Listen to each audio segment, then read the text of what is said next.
Shalom, soyez bénis du Seigneur. Écoutez ce témoignage de ce mariage qui était détruit par jalousie. Il y a une sœur qui faisait son mariage, elle était tellement contente qu'elle a vraiment invité beaucoup de personnes, et ce qui est normal quand on est dans la joie et qu'on partage un moment important de sa vie, on voudrait que amis et frères puissent vraiment venir nous soutenir et puis partager cette joie. Mais malheureusement, cette fille avait sa tante. Et sa tante avait été, par le passé, avait manifesté une grande jalousie vis-à-vis de sa mère. Et cette jalousie-là n'a pas quitté son cœur. Donc le jour où elle a annoncé, elle a envoyé les cartes d'invitation, la dame, elle a eu mal en son cœur de savoir que elle, ses filles ne sont pas mariées et c'est la fille de sa soeur qui se marie. Donc le cadeau qu'elle avait prévu donner à sa nièce, elle allait donner ça à un marabout qui a fait un médicament. Il a fait des pratiques démoniaques. En tout cas, il a envoûté cela. Je pense qu'il y en a Stempagne. Et lors des cadeaux, ils ont donné les cadeaux, ils ont donné les cadeaux. Malheureusement pour elle, ils n'ont même pas prié sur les cadeaux. Et quand ils sont rentrés dans la chambre d'hôtel, c'est là-bas qu'ils ont commencé à déballer les premiers cadeaux. Comme c'était beaucoup, après ils ont déballé le reste dans leur maison. Et le jour où ils ont déballé, c'était dans leur maison, ils ont déballé. Ils ont vu le pagne, elle était contente. Ah, ma tante m'a donné un pagne, tout ça. Or, le pagne avait été envoûté, le pagne avait été préparé mystiquement. Quand elle a ouvert cela, les mêmes jours, c'est-à-dire du moins la même semaine qui a suivi, en même temps les tensions, c'est-à-dire en moins d'une semaine, je peux dire de son mariage, les tensions ont commencé avec son mari, l'incompréhension, les disputes. Le monsieur a commencé à dire qu'il regrettait tout ça et elle a sollicité un homme de Dieu qui est venu prier. Et quand il a fait la prière, c'est là que le Seigneur a eu à donner des messages, des révélations relatives à cela.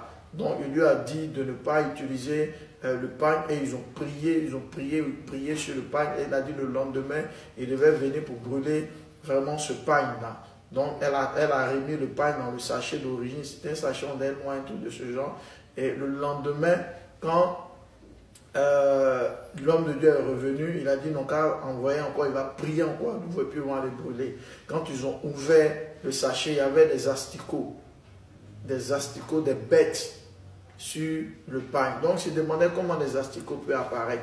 Et c'est là qu'il lui a dit que c'est la pourriture, c'est-à-dire qu'ils sont venus gâter ton mariage, pourrir ton mariage. Et c'est ce qui s'est passé. Ils ont pris le pagne, ils sont allés brûler. Quand ils ont brûlé, 2 à 3 jours après, la tante a commencé à sentir son corps là brûler. Elle a commencé à confesser, et ça a éclaté dans toute la famille. Et cette dernière a vu à combien de fois cette tante-là avait été jalouse de sa mère, vu les confessions qu'elle a faites, et elle a posé une action dans le but de pouvoir la verrouiller.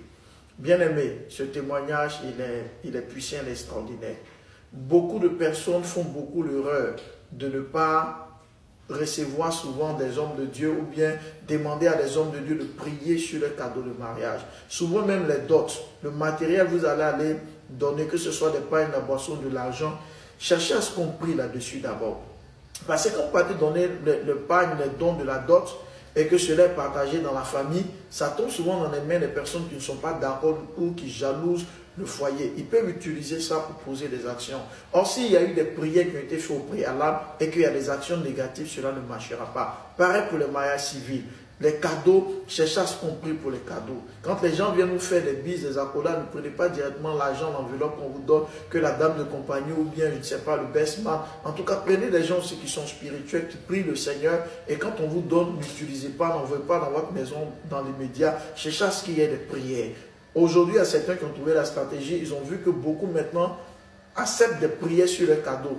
Donc, ils s'arrangent à être les derniers à envoyer les cadeaux. C'est-à-dire, le jour du mariage, ils n'envoient pas les cadeaux. Et puis, un jour, 2 jours après, du genre, ils ont eu un retard, ils envoient. Or là, vous n'avez pas eu le temps de prier et vous commencez à déballer. C'est là le piège.